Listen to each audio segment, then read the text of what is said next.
What's up, guys? Welcome to episode 15 of Bible Verse Breakdown. Now, this episode is going to be about getting into heaven as a rich person. This is a super complicated topic, and I want to make sure I understand it for myself because just like any other driven person, I would love to build wealth for myself one day. So let's get into this verse, Mathew 19:24, which says this.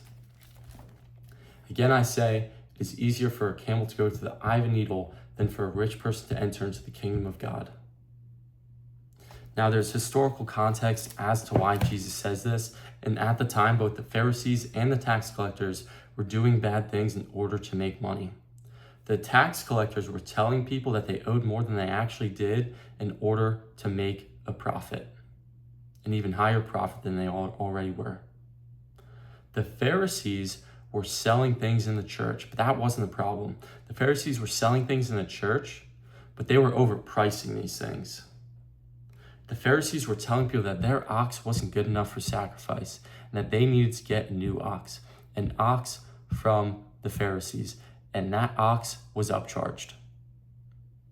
Now, Jesus was not happy about this. In fact, he was angry, and he even goes on to eventually flip a table. In this specific verse, Mathew 19:24, is said when a young rich man asks Jesus how he can get into heaven, and this is the whole story.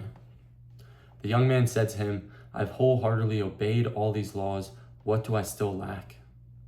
Jesus said to him, if you wish to be perfect, go sell your possessions and give the money to the poor, and you will have treasure in heaven. Then come, follow me. When the young man heard this, he went away sorrowful, for he was very rich.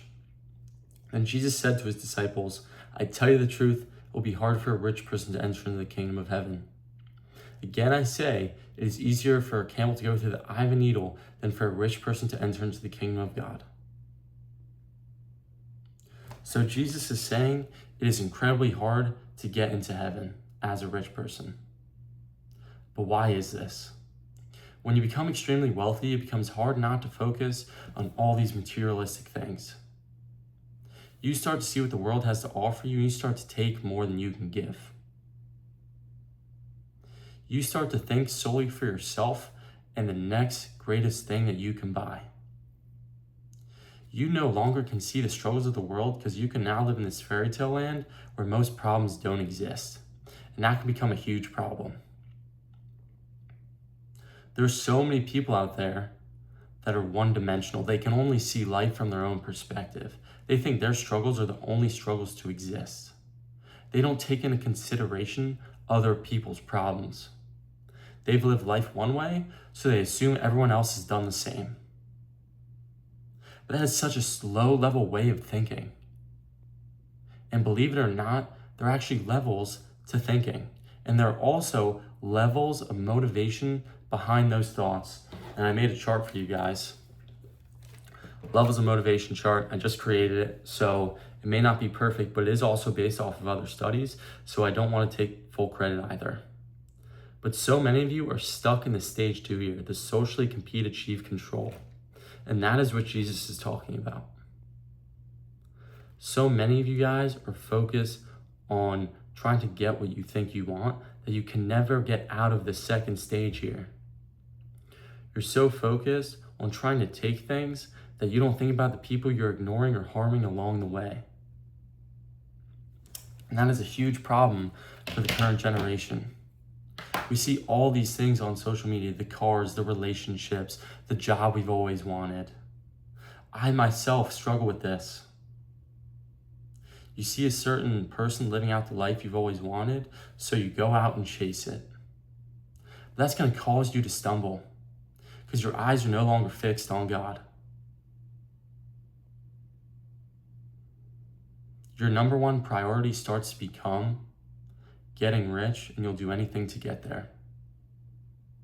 And that includes backstabbing people, scamming people to make a quick profit, selling a product that sucks, etc. Now let's say you do it the right way. No backstabbing, no scamming, and you sell a revolutionary product. Some people still argue that it is still hard to get into heaven as a rich person because you no longer feel the need to rely on God. You can rely on your bank account and your money. But I personally think that that is a cop-out. and I'll explain my reasoning.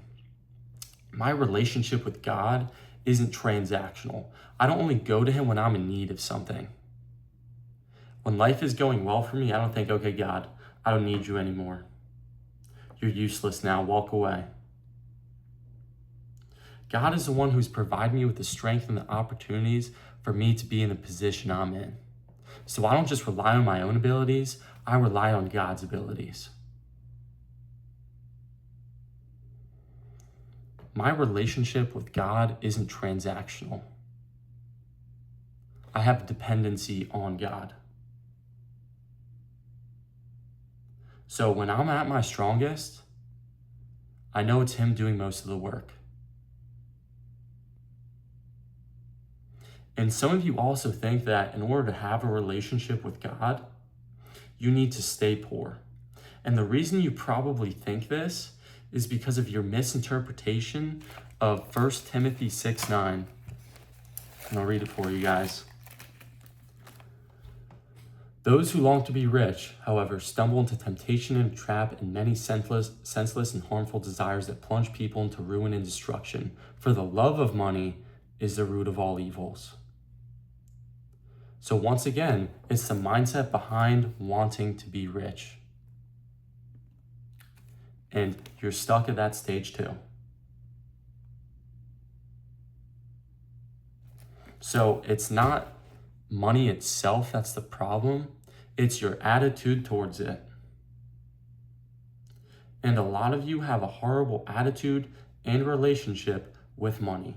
You think to yourself, well, I want to be as rich as possible in the least amount of time with the smallest amount of effort. And all you gamblers, I'm looking right at you. Do not gamble all of your money away. Because money is a representation of your hard work and genuine labor. Money is a gift from God in the form of a currency which represents your efforts. When you say, hey, I want to go and gamble all of it away, you say, hey, my hard work doesn't mean anything because I'm willing to risk it all. And I know a lot of you guys see all these streamers online gambling and making big money, but they literally get paid to do it. The casinos reach out to the streamers. They say, hey, can you promote this game for us? And then they pay them to do so. And when that streamer promotes the game and when they play it online, the casino makes their odds higher. So they have an easier chance of winning. So when you go and play that same game that casino is promoting, you lose 10 times out of 10. And you think you just had bad luck, but you were outplayed by the system itself. So the streamers are getting paid by the corporations, which you guys, the consumers, indirectly built by foolishly throwing your money away.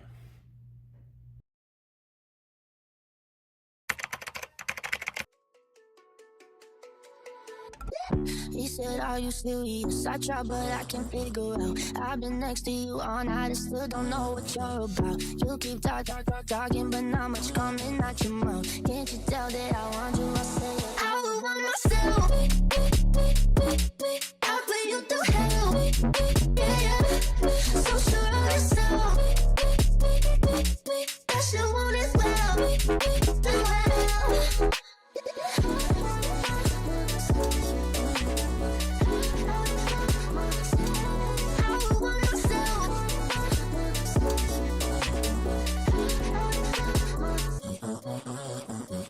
He said, I'm just curious, is this for real? Just and I can't tell if you love it, baby. Never met someone like that. Drive me so crazy. Did you know you got that effect? I said, let me check, yeah. I would want myself, baby. I'll put you through hell, yeah. So sure of yourself. I should want it well.